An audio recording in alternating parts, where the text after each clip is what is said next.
All right, so welcome everyone. My name is Ellen Roche. I work at Trust for Learning, and we are so excited to celebrate, learn from, pick the brains of multiple experts whose work is featured in this new report, which we have just released today.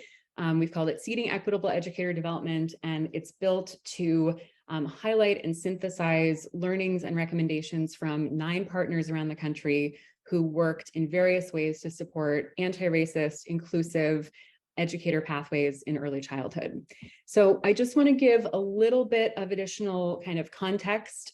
Feel free as we go to share comments or questions as they come up. I'm hoping that we do have chat and Q&A working, although they're not currently on my screen. So as soon as I stop sharing my slides, I'll double check on that, but feel free to send things along as we go. We will have time at the end for Q&A. So just to give some broad context, many of you may be familiar with this, but starting with this question of what are ideal learning environments for young children? This is a question really motivating the work of the Trust and many of our partners. So in 2015, the Trust started bringing together this group called the Ideal Learning Roundtable. All of our panelists are members of this group, and it's been growing slowly over time. So this group got together, they looked across these different approaches serving families and kids prenatal to 8.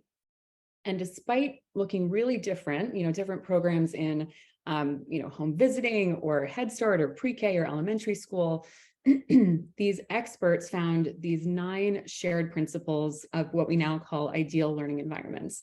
So they include the importance of relationships, of play, of children constructing knowledge, of the educator being more of a guide and a facilitator.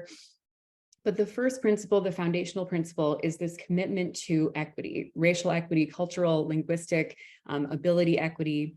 And that is really motivating the work of these projects and of the report.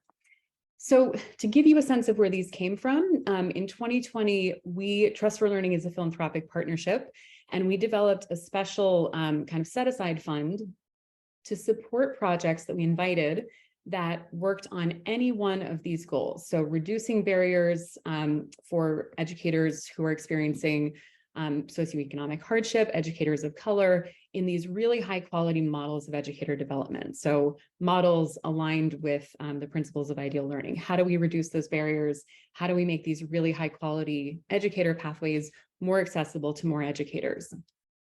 Some people worked on trying to create new on-ramps to these high quality credentials, maybe by strengthening the relationship between existing pieces of that pipeline. And many of the projects work to incorporate anti-bias, anti-racist strategies into an existing early childhood development program. So just to give you a little bit of the high level snapshot of impact, you're going to hear from 4 people who worked on 4 different projects, but as a whole, our 9 partners had impacts at individual and systemic levels.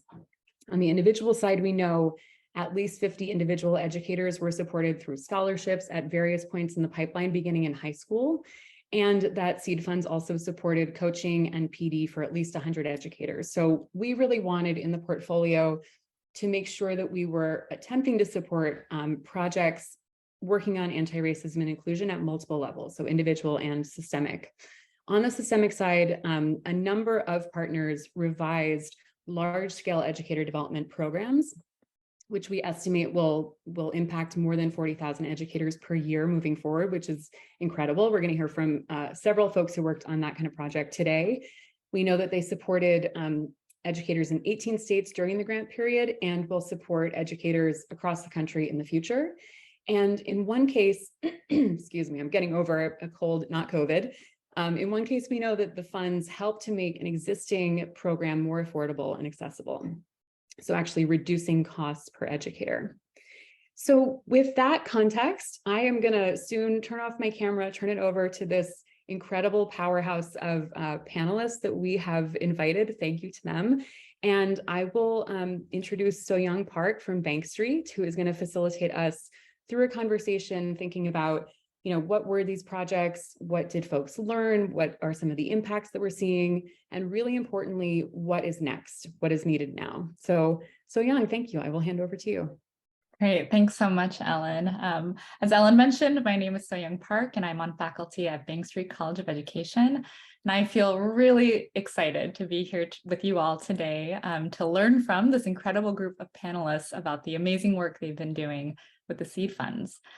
So we'll start by just having each panelist briefly introduce themselves, their organization, and also provide a brief summary of the project goals and successes. So why don't we just go in the order that we have here on the slide? We can start with Cynthia. Okay. Well, hello, everyone, and thank you for joining us this afternoon or this morning, depending on where you're at. My name is Cynthia Jackson. I'm the Executive Director of the Educare Learning Network, Senior Vice President at Start Early. And I will say that first off, thank you to the Trust for Learning and the Ideal Learning Roundtable, our partners there, for the commitment to racial equity and inclusion as one of the primary tenets. And so the seed grant for the Educare Learning Network, which is a network of 25 schools in 15 states and the District of Columbia across the country, is to really think about, we have some professional development called the Essential Practices of Educare, which are 8 modules that we are delivering to thousands of early childhood professionals across the country that could potentially impact 4,000 plus children, and add on to that families and caregivers of children, and communities that aren't part of the Educare Learning Network, who also are invested in professional development of their staff with these essential practices of Educare. So the opportunity for us was to think about how we could take our 8 modules, which focus on data utilization, embedded professional development, high quality teaching and learning, and intensive family engagement, and infuse anti-racist, anti-bias, anti-bias framework into those modules.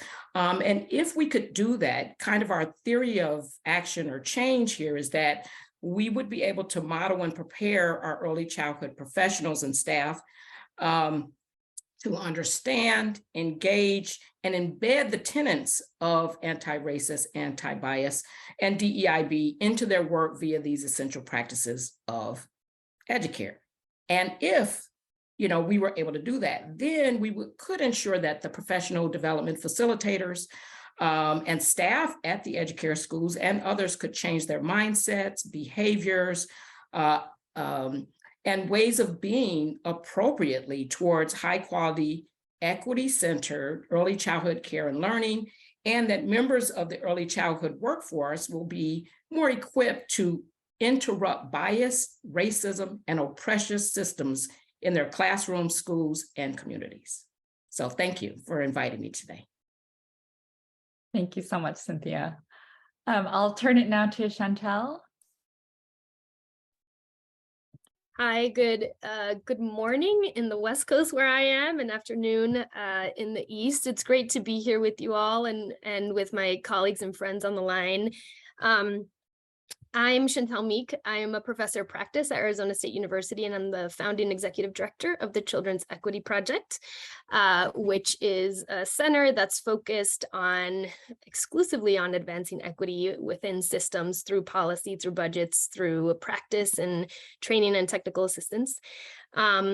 And we work at the intersection of all sorts of inequities. And so just to start, I want to echo what my colleague Cynthia just said and really thank Ellen and Chrisanne and Catherine and the whole team at the Trust for the opportunity, the funding opportunity, and the opportunity to highlight our work through this great report and this webinar. So thank you for that.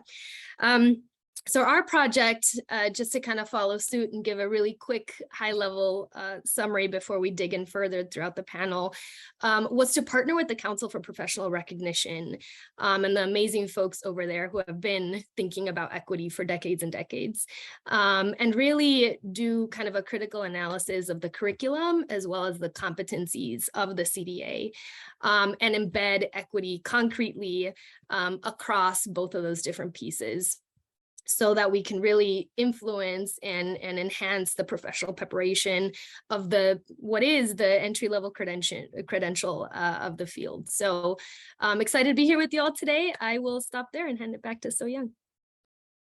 Great, thanks so much, Chantel. Let's hear from Emily, please. Thank you, Soyoung. I'm Emily Sherrick. I'm the Associate Vice President for Bank Street's Education Center, which is the division at the college that manages our public impact work and our partnerships.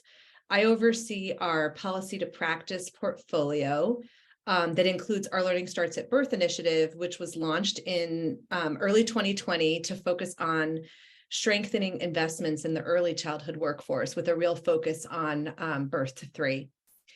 And we are also proud members of the Ideal Learning Roundtable and so grateful for this grant, but not just the funding, also the opportunity to be part of this incredible coalition that's working to elevate the importance of quality early learning. So thank you for all that you do at the Trust on behalf of that important work.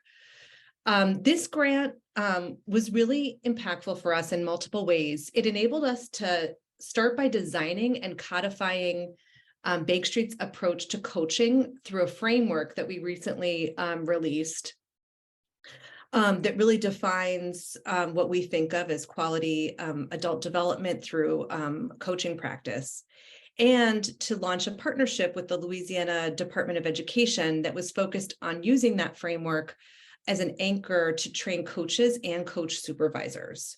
So over about a year and a half, we worked with 21 coaches who were directly supporting educators across a range of early childhood settings, who were all in the process of earning a CDA. And in Louisiana, they do have a sort of Louisiana specific set of CDA programs. And that was a requirement for the educators that we were working with.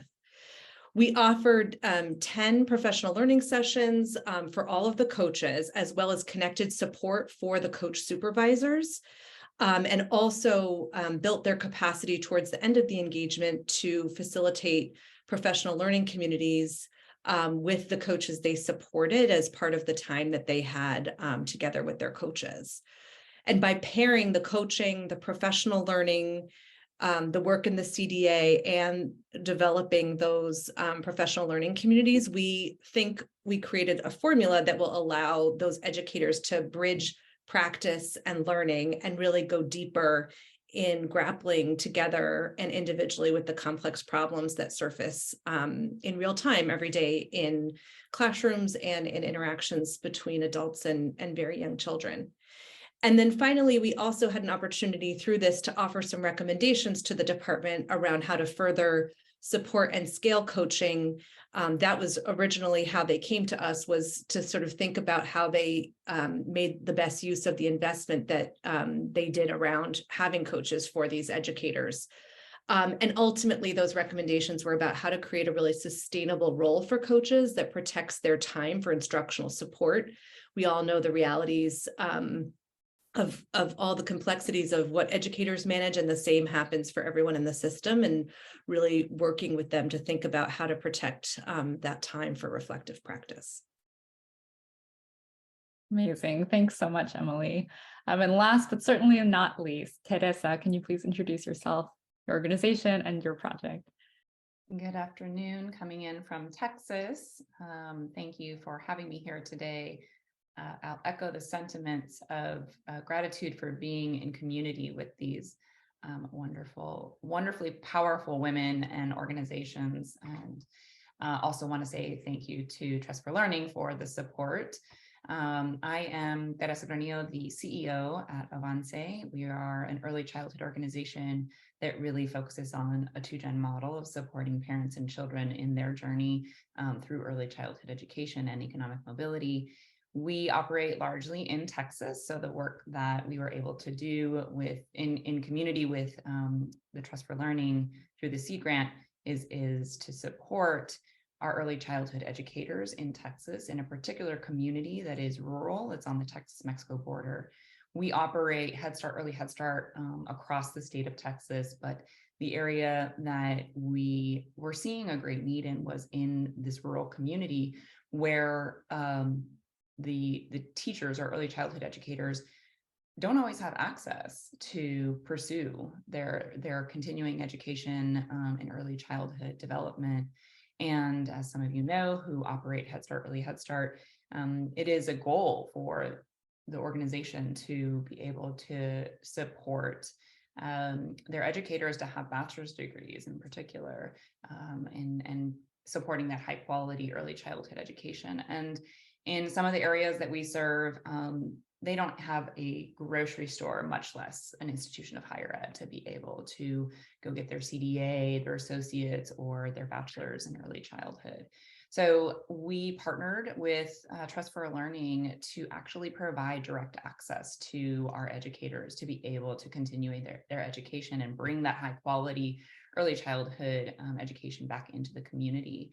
So we were able to support 24 early childhood educators within our region.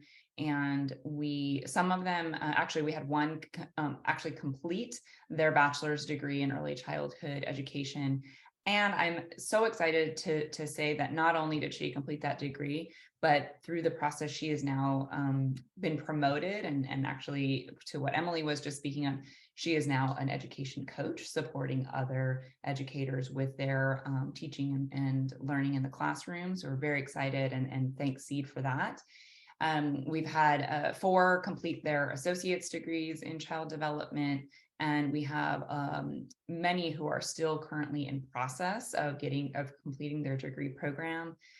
One of the things that we were able to do, and I think this is really important because it does create a sustainability plan, particularly in this area, was that there's 2 things. One is we were able to set up our internal supports for supporting our early childhood educators with continuing education. And then 2, we were able to work within this community to advocate on behalf of early childhood educators to the institutions of higher ed in the region to be able to create that pathway from CDA, associate's degree to bachelor's. So really supporting articulation agreements amongst these institutions, and then also thinking outside the box in terms of not just how do we get our educators into the institution, but how can we potentially bring the institution to the community in areas where it's very rural and maybe there's no access. And so having 11 educators receive that course in their community versus them having to travel outside of their community is something that we've been advocating for, and we're making progress with. So that was our project, and I'll hand it back to you, Soyoung, to lead us through a wonderful discussion.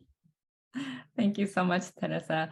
Something that's so energizing for me just hearing all of y'all's introductions is how diverse the use of the funds have been for each of you. Each of your projects is so different.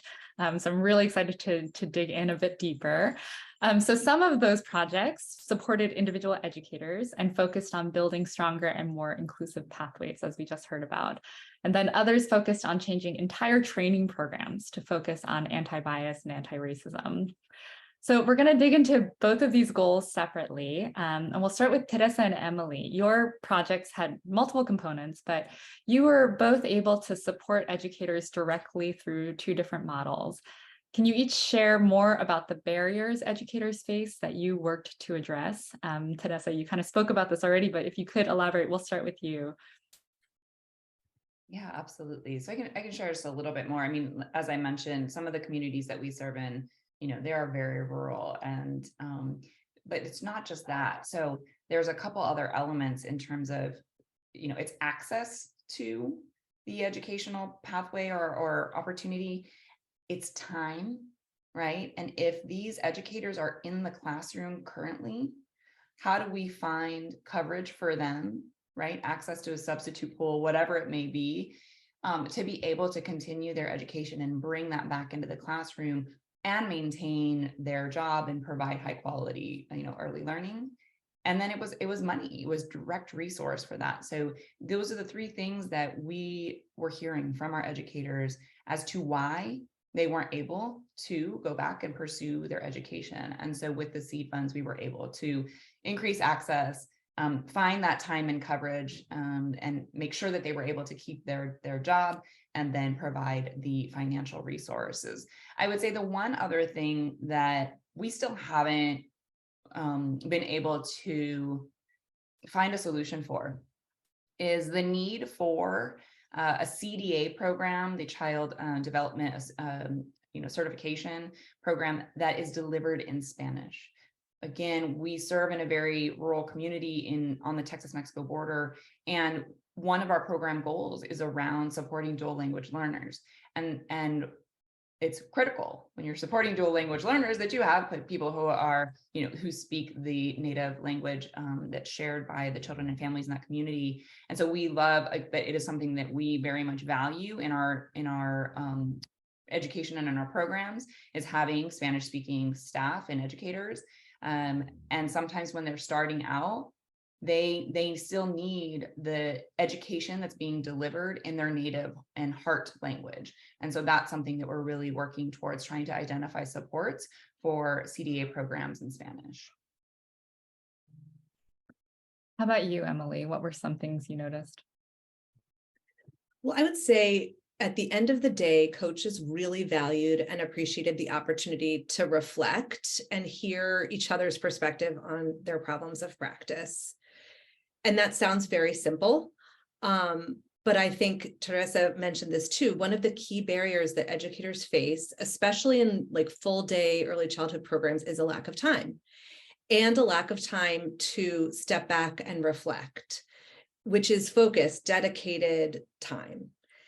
And our approach at Bank Street is that educators bring incredible experience to the table. And yes, they need knowledge and new knowledge and support, but they also need time to make sense of that new learning in context. And we just have to be honest that that is not built into the way we structure people's work. At the same time, it wasn't how coaches were approaching their coaching relationships. And we saw a parallel where their time was also not protected for the work of coaching. And I say this with gratitude and acknowledgement that the state of Louisiana even has coaches, right? Which many folks don't have access to. And they were trying to do a lot with limited resources. But when they came to us, they knew they weren't getting the outcomes they wanted. The coaches had strong relationships. But despite this, or maybe because of it, they were being pulled into a range of different things which they encountered on site, and they weren't able to leverage those relationships to really focus always on the instructional support that folks needed. So I would say that is both a time and a resource issue, right? Like we need to invest in coaching as a support. We need to invest in the time to step back and reflect, and we need to protect that time for folks. I would also say that I would be remiss if I didn't name the persistent challenge of retention and turnover. And that had an impact on our project. There were coaches who were coaching an educator who left 2 months later, and then again, that happened, right? Like those realities in our system that are fueled by a number of issues around workplace conditions, but also importantly, compensation. We're not going to move the needle until we really address some of those core and root problems. As I'm listening to you both speak, I'm thinking a lot about how deeply embedded these structural inequities can be that create these cycles that are so hard to break in our practice. And if I can pivot, there are these structural inequities, and then there's equity from like a content perspective, which is in large part what I think Cynthia and Chantal, you have been doing with your seed fund. So several of the seed projects that we have started with an existing educator development approach or pathway, and then work to infuse anti-racism into it through revisions. Cynthia and Chantal, can you just share more about what that looked like? This is ongoing work, we know, so please share both the challenges you've seen and what you've learned through these efforts. Why don't we start with Cynthia? All right, Soyoung, thank you so much. It's hard to talk about the challenges, but they're real. And so when you engage in this kind of work, I mean, it's really deep-seated work on many different levels. And you talked about, the structural piece of it, it really starts from an individual basis if you're going to address anti-racism, anti-bias, and diversity, equity, inclusion, and belonging. And one of the things that, we started off with is knowing that in our process of professional development, looking at the actual content on a continuous quality improvement basis. So that's part of our normal system of revisions. But when we looked at that and we thought about, how do you infuse this material, this content into an existing curriculum? One of the things that we wanted to do was not just rely on our own insight, but we actually put together an advisory committee of 18 individuals from a variety of different backgrounds, focused on adult learning, as well as, DEIB experts and anti-racism experts, and then employed consultants to actually do an equity audit for us. The challenge with all of that is time, right? And so, I've heard, Emily mention time, Teresa mentioned time.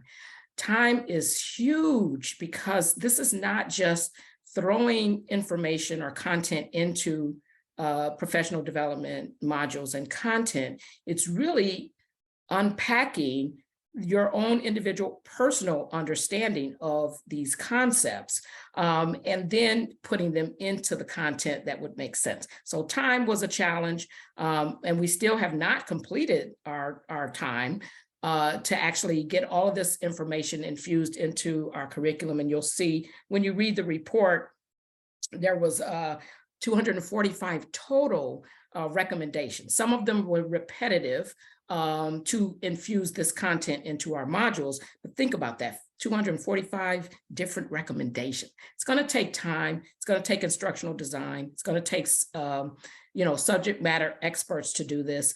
I'll say we also used resources from the Buffett Early Childhood Fund that supported the seed funding that we got to do this, that added a little bit more resources and capacity. That was the other issue I heard both Teresa and Emily talk about, our resources.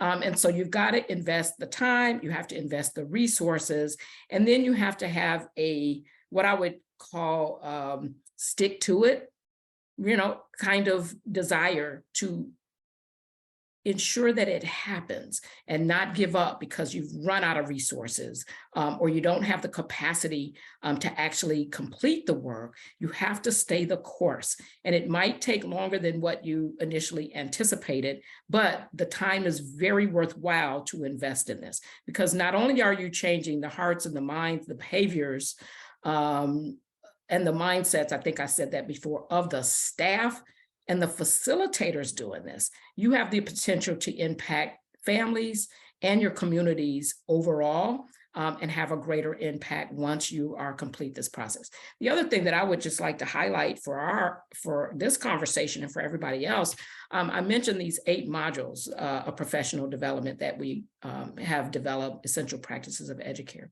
What our consultants and our advisory committee members were able to highlight for us is that we were missing something. And what we were missing was like the ground zero module, which is people's understanding of equity, inclusion, belonging, diversity, what is anti-racism, what is anti-bias. And so we developed with our consultants and their advisory committee's input, a short module on getting people grounded in this. You can't expect people to walk out and do this work, which is very emotionally laden, difficult. It's work of the mind, it's work of the heart without some support. And so we've started that process with our facilitators. We have about 100 plus essential practices of Educare facilitators across the country. And we've started that work with them before they even get into the content areas. And so, I'm just grateful that we have had the opportunity to do this. And we have colleagues that are on this webinar today and across the country that have been part of the Ideal Learning Roundtable, taking on the challenge of ensuring that what we're doing for professionals is from an equity focused. So I'll pause there. Thank you. Thank you, Cynthia. Chantel, can you also share just what that work looked like of infusing anti-racism into your programs? Yeah, so it was challenging for sure, but I think what we did 2 things. It was kind of a 2-part piece. The first thing we looked at was the curriculum. of the CDA and the curriculum that is used by trainers to prepare folks to then go on the CDA journey. And then the second thing we did was actually look at the competencies of the CDA. There are 8 kind of core competencies in the CDA. And what we did was we developed a new area under each of the 8 competencies. That was the equity piece of it. So when we think about, health and safety is one of them, physical and intellectual development, social, emotional, family engagement, management, assessment, professionalism, these are all different competencies. We then went and fleshed out a specific section for each of those. What does equity mean in the context of health and safety? What does it mean in the context of social, emotional? What does it mean in the context of family engagement and assessment and professionalism and so on? And so we kind of have these 2 complementary pieces where now the competencies, which is really the expectation of what candidates have to meet and know and be able to do. And then the curriculum, which is kind of the piece that is the tool for the whole preparation journey, at least for the coursework part of it, kind of embedded concretely with these different actions. And so that said, right, anything that is scaled as widely as the CDA, right? Nationally, with such a long history in the field, it is a big machine, right? So anything at that level and at that scale is not easy to move. It's not quickly, right? It doesn't move quickly and pivot quickly. I think what was really pivotal to the whole effort was the leadership of the Council for Professional Recognition, and Dr. Moore in particular, who is the CEO of the council, not being afraid of doing big things and engaging in this conversation and challenging, each other as we went through this process. But again, it's a big effort, right? You change the books, which is what we did. We changed the content in the books, and then it trickles down to changing everything else, right, in the system and how it's implemented and how credentials are earned and so on and so forth. So I will echo, right, this challenge of time. Of course, I feel like everything always takes longer than we think it's going to take. It really stretched our brains, right? We often talk about equity in systems and policies, or when we talk about it in practice, it's often in like, these are our principles of equity. This is what we think about equity. And it's not often taken down to the granular level of like specific actions and things to say and things to reflect on and things to do. And what do you do with your hands? And what do you do with your face? And what do you do with your, like, what actions in terms of how you're engaging with children? What does equity look like at that level, right? Of like really specific behaviors and practices. So I need to give a shout out to my colleagues who worked with me on this for hours and hours and hours and hours, trying to, at each of those competencies, right, in health and safety and all of these, like identifying those really specific kind of examples of the manifestations and operationalizing equity into behaviors that teachers and providers can engage in. So Dr. Rosemary Allen took a lead role in helping us work on the curriculum piece of it. It is over 500 pages, FYI. So it's, again, a lot of time and content. Dr. Soto Boykin and Dr. Blevins, who are both on the CEP team, really dug in on the competencies piece of it and did the really hard work with me and the rest of my team to really flesh out those behaviors. And then we also had an advisory committee. So we had a series of roundtables with different, equity experts across the country, Dr. Iruka, Dr. Mary Louise Hemeter, Veronica Fernandez, a whole group of folks who kind of came together to help us flesh out what are the concepts, what are the actions, what are examples of what this looks like in practice. So I think those were kind of the challenges, but they were all overcomable challenges, right? They weren't, anything that stopped the work. It was just part of the process of getting through and moving this very large, very widely scaled, very, historically present in our field credential with equity deeply embedded. So I'll stop there. Thank you, Chantal. I just love being in the presence of all y'all because of the passion and the orientation towards advocacy that you bring. And so the next question is really about that a little bit more. Each of the organizations on the panel is engaged in policy change as well. And what do each of you think is needed now to advance equitable educator pathways and anti-racist child development in terms of policy and regulation? And if you could just be as specific as you can.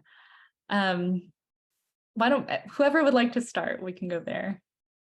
I'll jump in really quick. I think there's a couple things. One is there is a question in the chat about, there's an articulation question in there, and I'm just gonna hammer down, like, we need better articulation agreements between institutions and clear pathways for educators, including maybe a common app that helps them like navigate through from, okay, you start your CDA and your end goal is whatever that is. Here's your pathway, and here are the different institutions that will meet the needs that you have, whether that be a CDA in Spanish or whatnot. We need clearer just supports for our early childhood educators. And I think those articulation agreements and having institutions of higher ed really work together to make sure that those credits are transferring over is like absolutely critical. I'll say one more thing. It's probably not policy, but this whole theme of time, we have got to do better as an early childhood ecosystem around substitute pools and having capacity, like building more substitute pools and then increasing the access. Sometimes it's great to have a substitute pool, but sometimes they're so expensive that we can't access them, whether that be a home-based childcare provider or whatever. We need to do better on increasing the capacity and access to substitute pools so that our educators can have more time. I'll stop there. Yeah, I love that. I appreciate it, Teresa, what you brought to the conversation around policy. And within the Educare Learning Network, we have our Educare 5 public policy agenda. And one of those 5 is a thriving workforce. And a thriving workforce is a well-trained workforce. And in order to have a well-trained workforce, you must have the time. We go back to this time, right? So one of the advocacy and policy issues is, how do you create that time for professionals to participate in these things? It's job-embedded professional development. I think, Emily, you talked about coaching, having the ability to have time to be coached. It's about reflective supervision, right? And reflective practice. All those takes time. Those are structural issues that have to be built in programs and have to be resourced. Part of that, would be also having, the substitute pool available for people, right? So that they can participate in this. But also, I think, again, it's the time to think about on the various levels of addressing racism, from the individual level, reflection individually, the institutional, as well as the systemic changes that need to happen. So this needs to be embedded, into these systems and accounted for either in our standards or our QRIS systems as well, in order for them to be effective and sustainable long-term. And then one other thing that I would add to this conversation is that, it isn't just about the professionals themselves being trained in this work as professionals, but we also need to consider the interactions that are happening, right? That's why we're doing this work, so that our professional teachers and family support staff can interact with families in an appropriate manner. So that's the interaction between the teachers and the parents, the teachers and the children, and the teachers and the teachers, and the family support staff and the family support staff, right? So this whole, system has to address this and provide the resources and the time and the funding in order to do this. And so those are all policy issues that we need to be advocating about as well. I can jump in. So we're talking about the workforce, obviously compensation, and not just compensation in general for the workforce, but attending to identifying and addressing the racial pay gap within our field, the racial position gap within our field, the age pay gap within our field, all of the different gaps that exist within our field. And if we're just talking about compensation generally, that really undermines taking an equitable approach and really understanding at a more granular level where there are inequities within the inequities, right, within our field that need to be addressed explicitly. The Children's Equity Project, along with a whole number of other national organizations, published pretty extensive policy agenda at the end of 2020 called 14 Priorities to Dismantle Systemic Racism and Advance Equity in Early Care and Education. And it includes 14, a non-exhaustive list, but 14 priorities with really concrete actions for Congress, for federal agencies, for states to advance equity within our field. And that includes, of course, equity for the workforce. It includes embedding equity in professional development and preparation systems. And it includes a lot of different policies more broadly, starting with equitable funding. So like, where's our money going? How is that distributed? How is that allocated? Accountability. So I saw Cynthia mention accountability. Like, equity needs to be operationalized within our standards, right? It needs to be the expectation, not an add-on like, okay, we have extra funds, we'll make an equity plan, right? It needs to be the expectation from the top and across every layer, from the top on down, right? It needs to be in federal law, it needs to be in state policy, it needs to be in local budgets, kind of across the board. And those standards need to be tied to monitoring and accountability, and of course, resources and supports and technical assistance and so on. But too often, even if, you know, equity is embedded in a law or a regulation that we see, there's no accountability for not doing it. It just kind of hangs out there, and there aren't these accountability systems that require equity plans, that require us to then implement those plans, that require us to track our progress in implementing those plans. And that is something that could be done by federal agencies, by state agencies, by others kind of across the board to really embed that. And I think with respect to professional development and preparation systems, right, I think in too many states and places, right, again, equity is optional, right? Like, we have a DLL course that you could take if you want to as part of your hours, but you don't have to.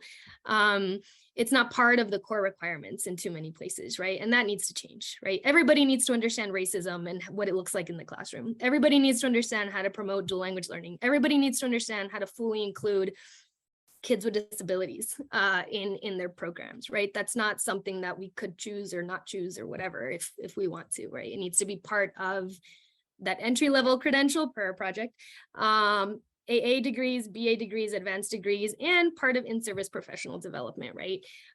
In coaching, right? It shouldn't be an add-on to mental health consultation that we then think about equity maybe. It needs to be a core part of mental health consultation and a core part of the rest of the coaching that happens in our field. So I'll stop there.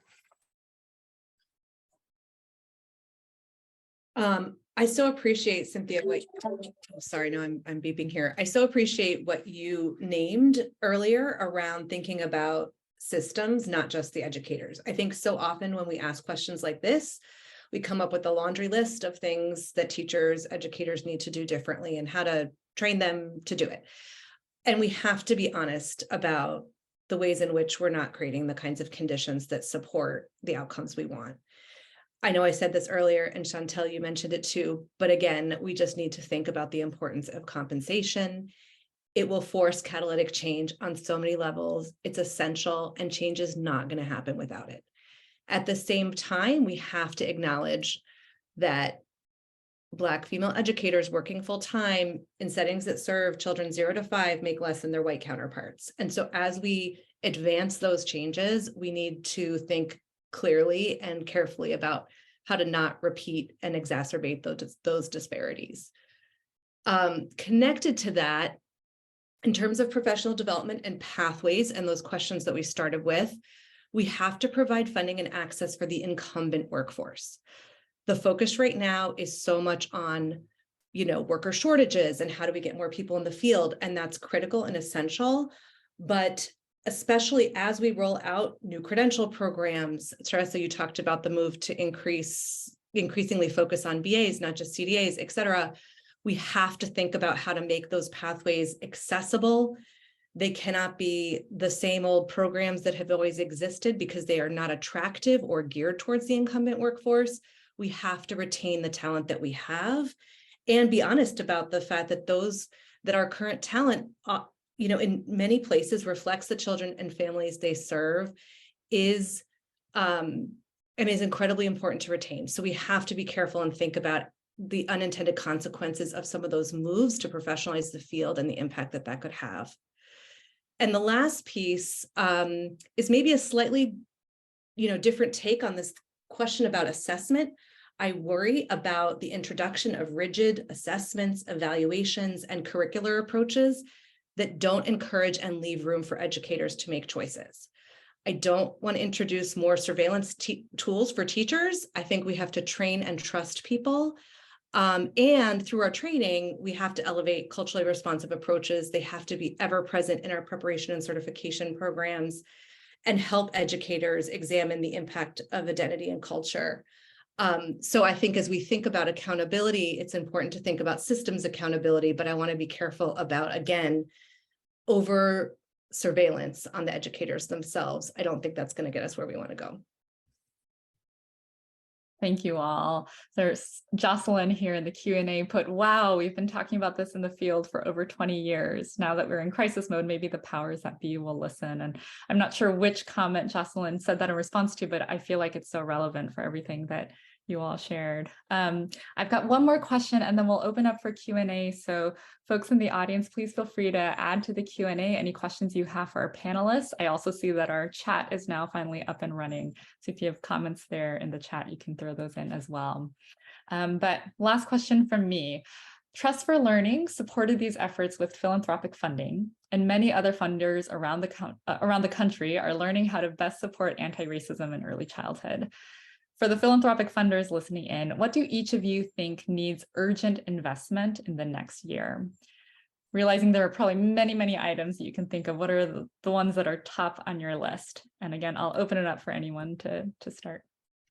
So I will say, echo what Emily just shared, appropriate compensation for our early childhood educators. And she mentioned that, the comparison of Black women to other, white women in the early childhood education field in Texas, we have data that shows that Latina females in early childhood education actually get paid even less than Black females. So we have got to really do better about compensation and really think about not just compensating our early childhood educators for their value and their worth, because that is absolutely true, but also really underscoring the importance of proximity. We have to have an early childhood education workforce that reflects the population being served, and that is a value add. So we need to pay our bilingual teachers even more. We need to pay, those who are from the community who maybe were a graduate of a program and now they're coming back and they got their education and they went through that pipeline. That is the funds of knowledge that come from that, right? The parents that we employ that have gone through our program, they're alumni. It's invaluable. That lived experience is invaluable and it needs to be compensated appropriately. Yeah, I want to weigh in on that. I think that's great. And I would just add to this conversation for people, food for thought. African-American Black folks have never been compensated for being from their communities with any differential pay. So let's think about what does that look like, right? Like if we can compensate our, Latinx population for the value and the, Spanish speaking, we mentioned it, right? Like these professional development, modules and curriculums have to be in the home language of folks. You also need to consider, right, how compensation works, and it's just inequitable, right? Like, so, what do we need philanthropy to do? We need more early childhood philanthropists to fund early childhood. We do not have enough philanthropists. I'm thankful for the ones that we've been able to engage, as well as you guys have been able to engage in your work. But I think, the policy and the advocacy piece, that's not public dollars. That has to be private philanthropic dollars that support our efforts from an advocacy and policy change standpoint. We hosted a webinar this summer to ask states that were moving the needle on compensation what made the difference.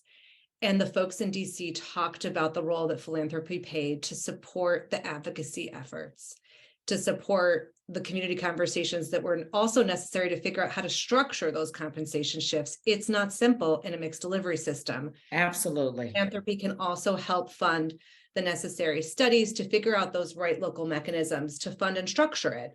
And different communities and workforces want it to happen in different ways. And you need to be careful about, again, the unintended consequences if you do that poorly. The other piece we haven't touched on as much that I think is important is supporting our leadership. We talk a lot about the educators working directly with children, but we need to do this kind of support at all levels, program level leaders, community leaders. And something we've been thinking and working on at Bank Street is, I think sometimes forgotten, is the leadership inside systems is not always well supported, especially leaders of color. And I think that's vital to ensuring that anti-racism is at the core of all of these system shifts.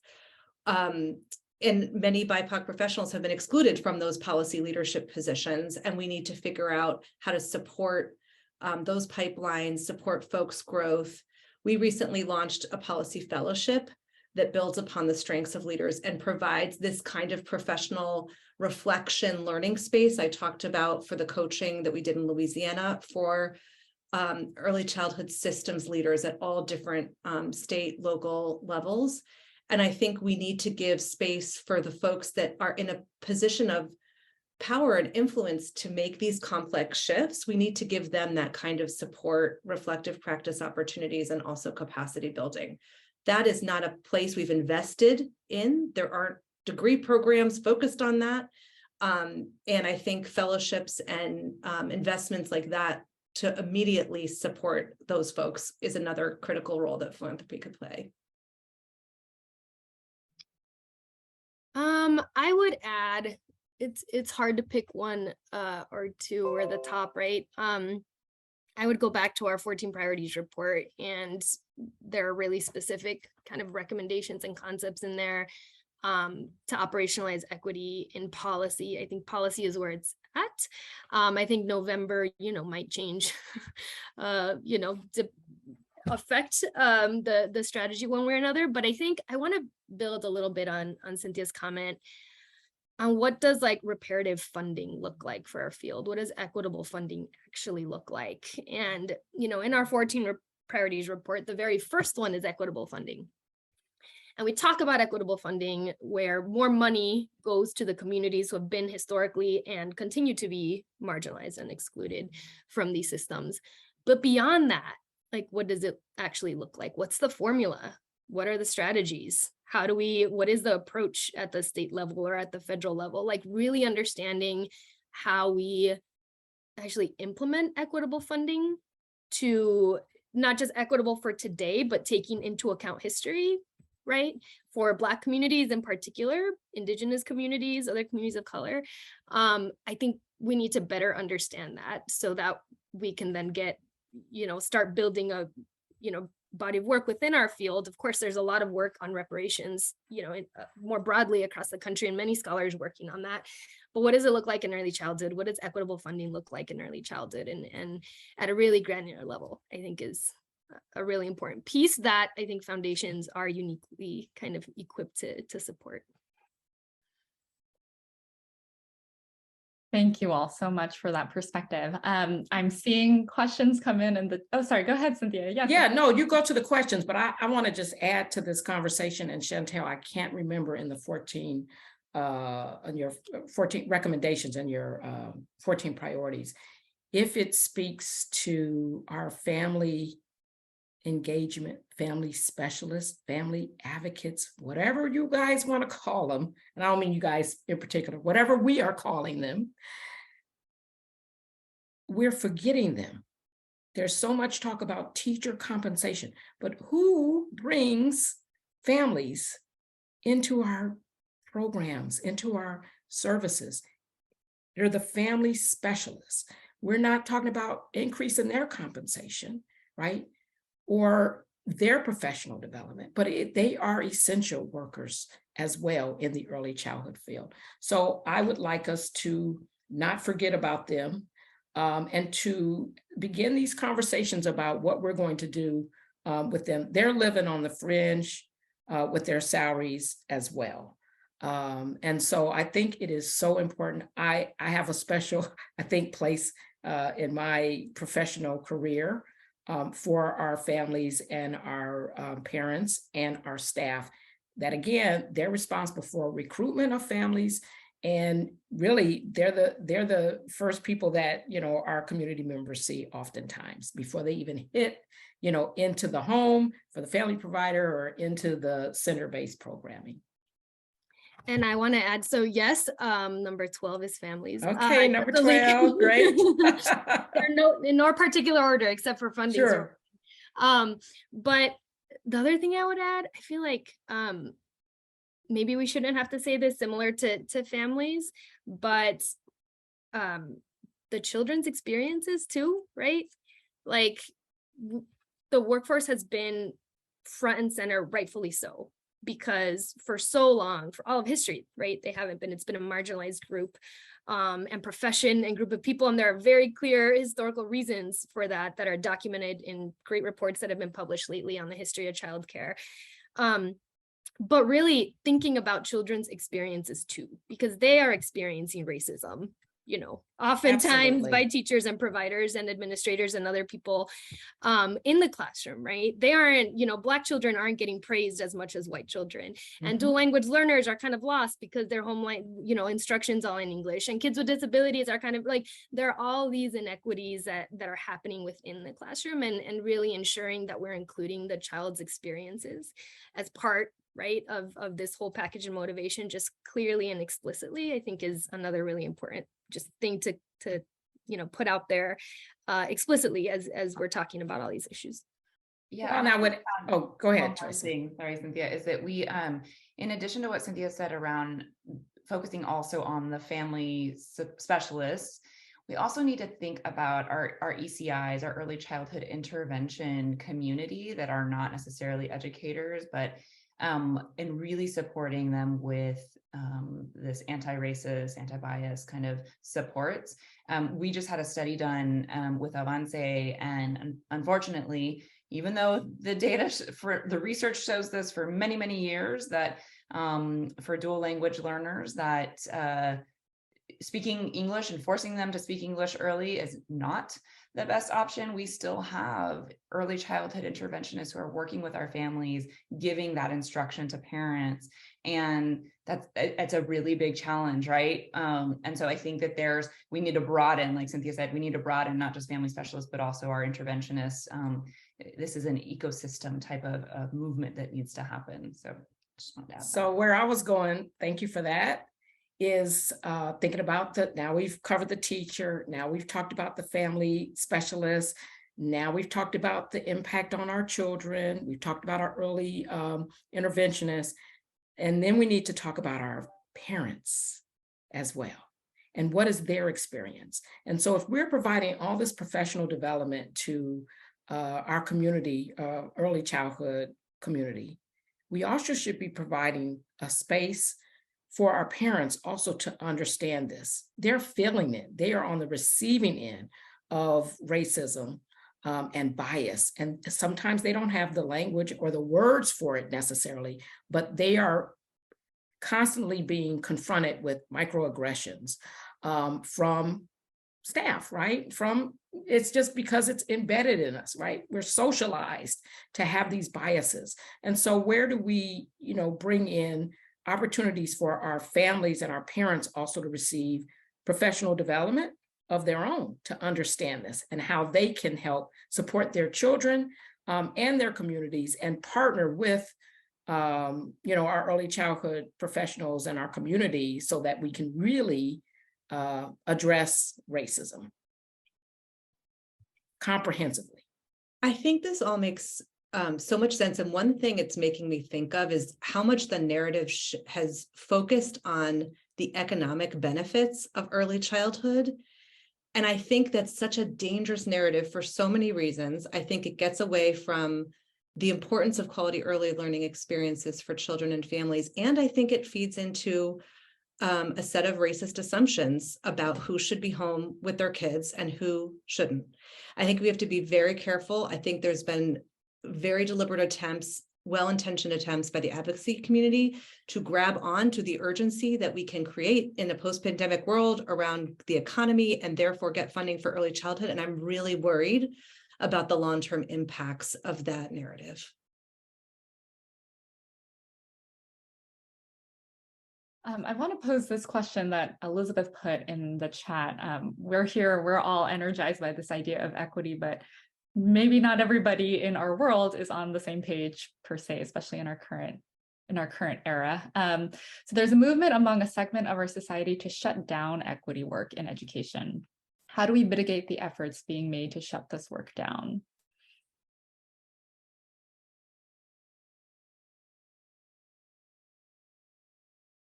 Would anyone be willing to start?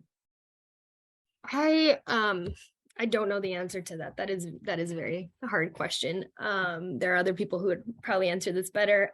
I feel like this rhetoric has just gotten like so heated and out of hand across so many people and exploited, right? Across the board. And I feel like we just need to go back to like just being clear and concrete about what we mean by equity, being clear and about the history of this country. Like it's history, right? It's not advocacy. It's just facts.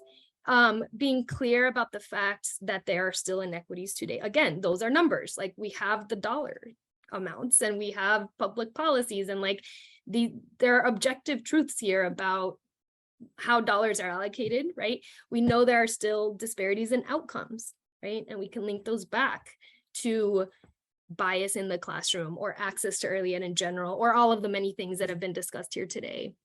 So I think often we just kind of, again, talk about equity in a way that isn't grounded, clear, specific, right, actionable, and that maybe even adds to like the just like keeping it up here, a discussion up here, as opposed to like, these are the facts, this is the history, these are the numbers, and not that that's gonna, right, convince the whole world, right, because we know that, you know, that's not the case, but perhaps, right, like continuing that effort to make it really clear, really grounded in facts, really grounded in numbers, because we know that it's there, could maybe support some of these efforts.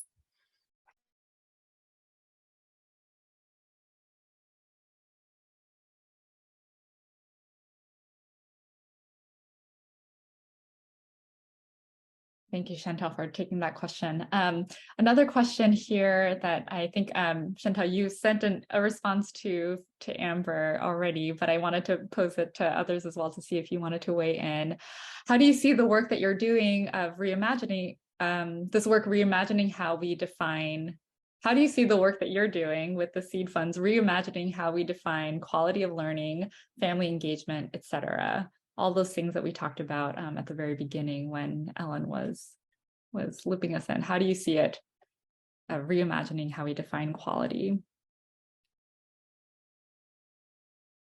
Well, I would just, this is going to sound really simplistic, but if equity is not part of it, it isn't quality.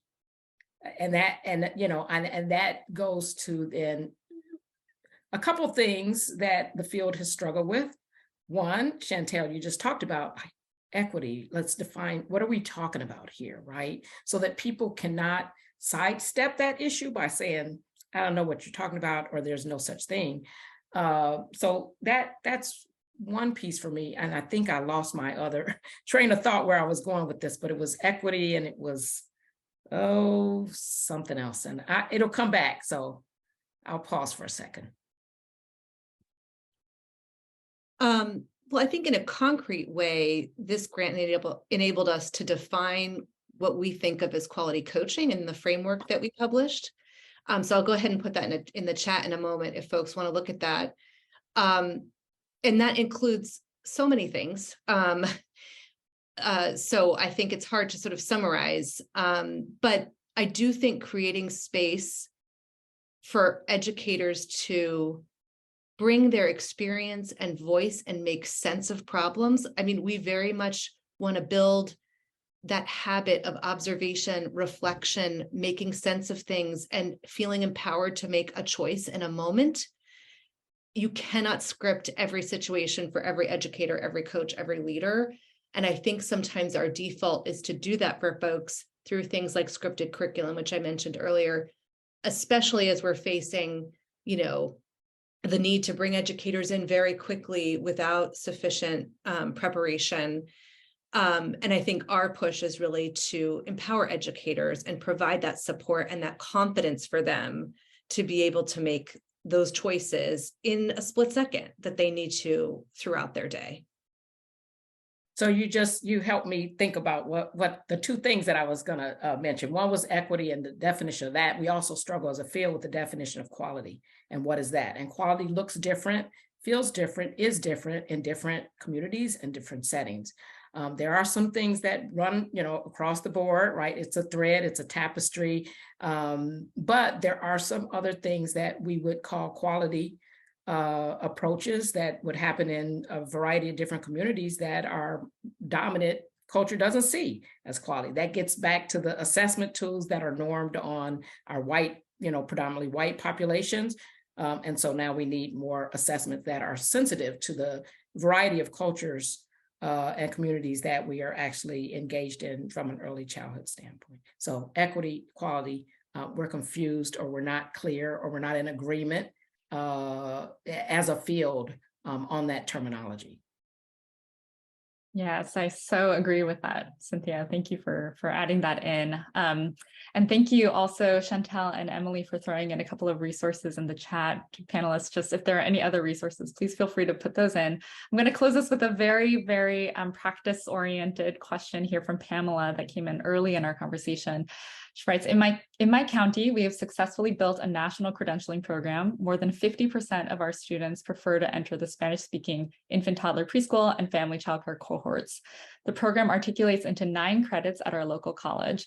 However, we have recently learned that the course for the students who earn their national CDA in Spanish will not articulate. Thoughts, advice from the panel?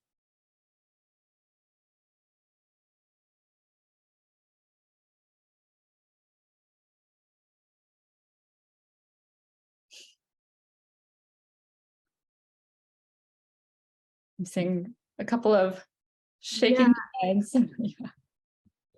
Yeah, I mean, articulation is a huge problem and it's a huge equity issue. I don't have the answer for that particular county, but I would lift that up as another area that, folks have done quite a bit of work on, but more work needs to be done to really filter it, down to county and community level. I mean, this is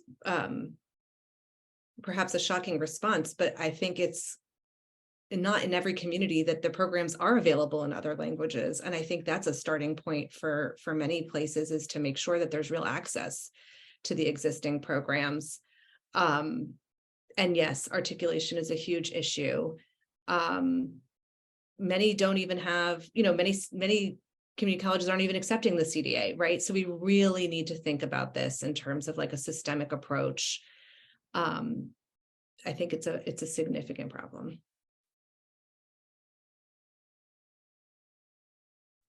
Yeah, well, you all have highlighted a lot of the challenges that are the many levels within early childhood experiences. We're trying to do this work around equity, and you've also offered us a lot of inspiration around ways that we can think about those challenges, address those challenges. And I've definitely learned a lot from all the ideas that you've shared through this incredible work you're doing through the SEED grants as well. So I just want to thank our panelists for sharing your wisdom, your expertise, the stories of your work.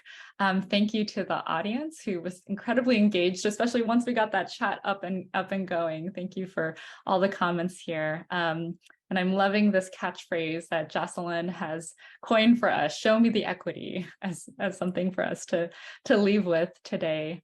And I'll just check in with Ellen. Is there anything else before we go? Thank you so much to all of you. I've several times learned new things on this webinar, and I feel like I learn from each of you on a regular basis, so thank you. I am just going to share my screen really quickly to make sure that everyone is aware of the report itself, which I did share in the chat earlier, but I'll just share the link again before we sign off. It has profiles of each of the partners who worked on these efforts through the seed fund. And I also want to highlight that there are 5 other partners who we didn't hear from. So there were 9 partners around the country. So the report has a lot of information, both about these projects, but about 5 other groups as well who've been tackling these various issues from different perspectives.